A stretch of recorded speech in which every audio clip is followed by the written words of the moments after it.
जाओ मेरे रास्ते से, आज मुझे मरने से कोई नहीं रोक सकता। अरे प्रीति ये क्या कर रही हो तुम? अरे नीचे आ जाओ, गिर जाओगी।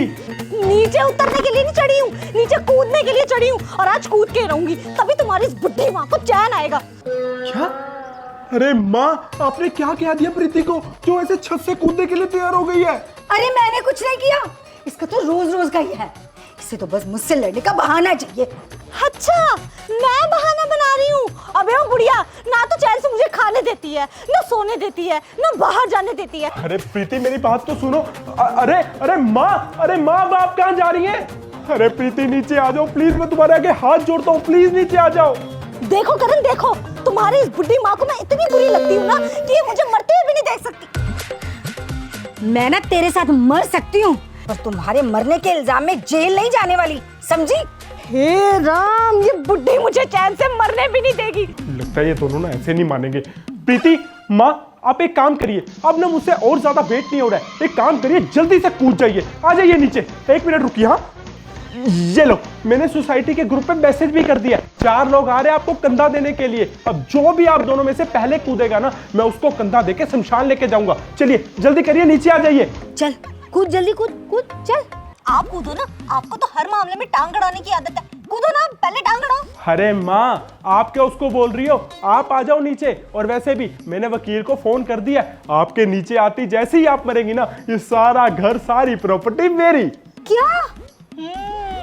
जैसी करनी वैसी भरनी। अरे प्रीति ज्यादा चालाक मत बनो, वो हमारी पड़ोसन काजल, उसने मुझे प्रपोज किया था 2 हफ्ते पहले, वेटिंग लिस्ट में डाल रखा था, शादीशुदा जो हुआ, अब तुम तो मरने वाली हो, तो उसको ना मैं मैसेज कर दूंगा अभी कि मैं उसके लिए अवेलेबल हूँ। वैसे कितना अच्छा है ना, तुम दोनों की बकबक से मुझे छुटकारा मिल जाएगा तुम्हारे मरती। और हाँ माँ, आपके जाते ये सारा घर मेरा, और प्रीति तुम्हारे जाते वो पड़ोसन काजल मेरी, मेरे तो मजे ही मजे हैं।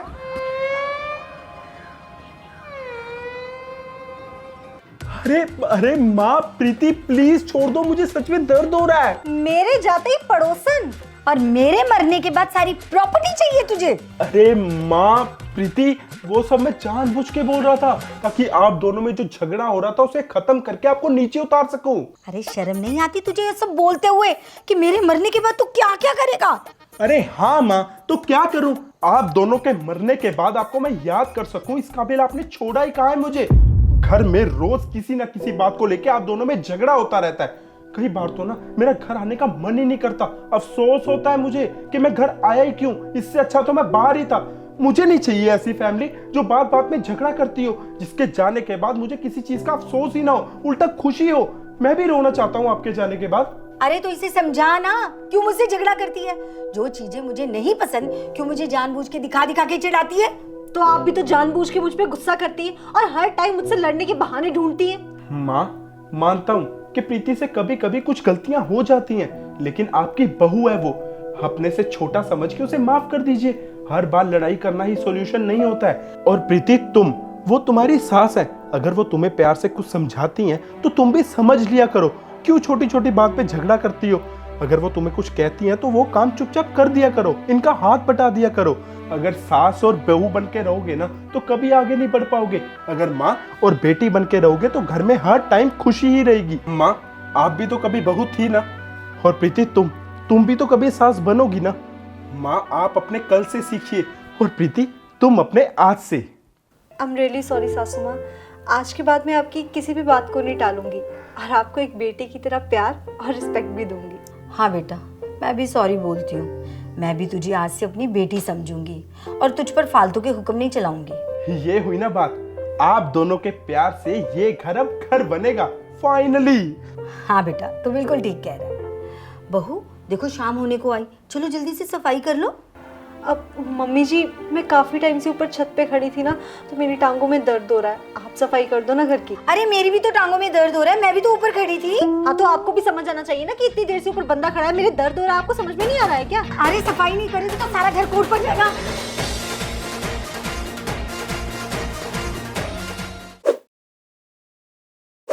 करण, करण अच्छा हुआ तुम आ गए। तुमने बैंक में वो जो 15 लाख रुपए डाले थे वो सारे के सारे उड़ गए। क्या?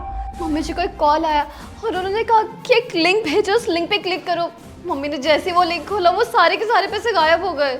माँ, ये सब क्या किया आपने? अरे आप में थोड़ा सा दिमाग नहीं है क्या? पीछे की क्या गलती है इसमें? उनको क्या पता कि कौन से लिंक पे क्लिक करना है कौन से पे नहीं? अरे यार, ये इतनी अनपढ़ गवार है क्या? इन्हें इतना नहीं पता कहाँ पे क्लिक करना है और कहाँ पे नहीं करना है? हाँ बेटा, गवारी तो हूँ, अनपढ़ी हूँ। अगर मैं थोड़ी बहुत पढ़ी लिखी होती तो शायद तुम्हारा इतना बड़ा नुकसान ना होता। अरे तो पढ़ी लिखी क्यों नहीं हो आप? पढ़ी लिखी क्यों नहीं हो? मम्मी जी तो पढ़ना चाहती थी करण, तुमने रोका उन्हें पढ़ने से। मैंने कब रोका इन्हें? पहले ही दिन तूने वो बहू, तू कितनी पढ़ी लिखी है ना। जब मैं तुझे देखती हूँ ना तो मुझे बड़ी खुशी होती है। पर सच बताऊं, कभी कभी थोड़ी जलन भी होती है। जलन? मम्मी जी मेरे पढ़े लिखे होने से आपको खुशी होती है ये तो बात समझ में आई, लेकिन जलन क्यों होती है? क्योंकि बचपन में मुझे भी पढ़ने का बहुत शौक था, पर मेरे माँ बाप ने मुझे पढ़ने ही नहीं दिया। उनका कहना था लड़कियों को तो बस घर का काम आना चाहिए, और वैसे भी इन्होंने तो दूसरे घर चले जाना है, पराया धन है ये। बस उन्होंने मुझे स्कूल से निकलवा दिया और माँ के साथ घर का काम में हाथ बटाने के लिए लगा दिया। अगर मैं पढ़ी लिखी होती ना तो मैं भी तेरे जैसी होती। इसमें कौन सी बड़ी बात है मम्मी जी? आप तो आज भी मेरे जैसी बन सकती हो, आप तो आज भी अपनी पढ़ाई पूरी कर सकती हो। अरे नहीं बेटा, बुढ़ापे में क्या ही होगा। पढ़ने लिखने की सीखने की कोई उम्र नहीं होती है। मैं बोल रही हूँ ना, आप कल से अपना बस्ता तैयार कर लीजिए, कल से मैं पढ़ाऊंगी आपको। ठीक है। Education is the key to success. Mummy ji, इस education is the key to success. क्या कर रही हैं आप ये सब? जब आपको पढ़ना लिखना चाहिए था तब तो आप पढ़ी नहीं, तो अब ये सब ड्रामा क्यों कर रही हैं? करण, इतना चिल्ला क्यों रहे हो? मैंने ही कहा था मम्मी जी से कि वो पढ़ाई कर ले, बाकी के घर का काम मैं कर लूंगी। अरे तुम तो हो ही बेवकूफ। और माँ, आपको क्या हो गया? ये सब फालतू के नाटक छोड़ के ना घर के छोटे मोटे कामों में प्रीति की मदद करना सीखिए। इस उम्र में आपकी ये फालतू की पढ़ाई आपके काम नहीं आएगी। शिट, मैंने आपको पढ़ने से रोका तो आपने मेरा इतना बड़ा नुकसान करवा दिया। ये क्या बात हुई माँ? कहीं नहीं गए तेरे पैसे, सब ऐसे के ऐसे ही हैं। वो तो हम दोनों तुझे सबक सिखाना चाहती थी, इसीलिए हमने ये झूठ बोला। मतलब ये सब एक नाटक था? तुम मम्मी को जितना गवार समझ रहे हो ना, वो उतनी है नहीं। और गवार रहना भी नहीं चाहती। मैं भी पढ़ना चाहती हूँ, बदलते ज़माने के साथ बदलना चाहती हूँ। और ये जो हर महीने तेरे फ़ोन का बिल है ना, वो बहू नहीं, मैं रिचार्ज कराती हूँ। सारे ऑनलाइन बिल्स मैं पे करती हूँ, और तो और ऑनलाइन शॉपिंग भी मैं करती हूँ। और ये जो खाने के ऑर्डर्स आते हैं ना, वो भी सारे मैं ही मंगवाती हूँ। मुझे धीरे धीरे बहू ने सब सिखा दिया।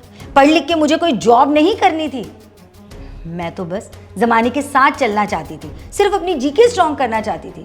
और तुमने मुझे ये सब करने से रोका, इसीलिए हमने ये ड्रामा किया।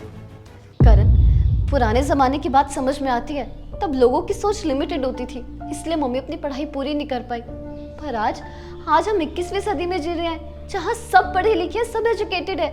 अगर मम्मी ज़माने के साथ कदम से कदम मिलाकर चलना चाहती है, पढ़ना चाहती है, तो तुम्हें उन्हें सपोर्ट करना चाहिए। तुम बिल्कुल सही कह रही हो। मैं ही पागल हूँ जो ऐसी सोच लेके बैठा था कि माँ की उम्र हो चुकी है तो पढ़ने का क्या ही फायदा, जबकि माँ ने तो मुझे बचपन से लेके आज तक वैसे ही पाला है, पहले अपने हाथों से और अब अपनी एजुकेशन और टेक्नोलॉजी से। माँ, मैंने आपके ऊपर हाथ उठाने की कोशिश की, प्लीज़ मुझे माफ़ कर दीजिए, मुझसे गलती हो गई।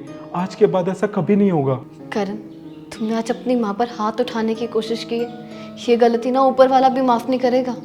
मैंने अक्सर सुना है कि माँ बाप बच्चों की हर गलती को माफ़ कर देते हैं। क्या आप मेरी इस गलती को माफ़ नहीं कर पाएंगी?